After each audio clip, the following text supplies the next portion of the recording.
দেখো ক্লাস 10-এর সরল সুদ কষা অঙ্কের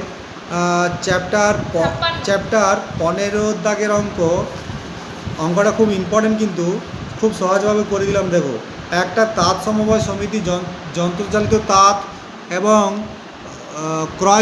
যন্ত্রচালিত তাঁত ক্রয় করার সময় 15,000 টাকা ধার করে।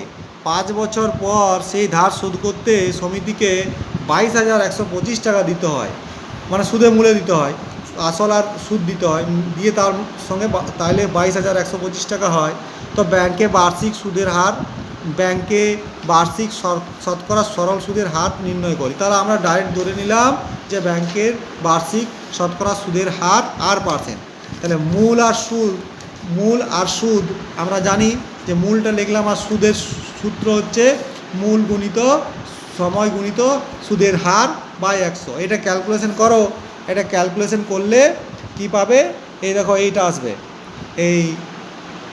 এইটা পেয়ে গেলে, এই যে সুদ আর মূলে এটা পেয়ে গেলে, তো এটা সমানই তো এই 22,125। তাহলে শর্তে এটা সমান 22,125। এই 22,125 টাকা ক্যালকুলেশন করো। 15,000 টাকা কমন নিয়ে নাও, এটা পড়ে থাকবে। তাহলে এইটা হবে 15,000 টাকা এদিকে পাঠিয়ে দাও, কাটাকুটি করো, দুটো শূন্য শূন্য কেটে যাবে।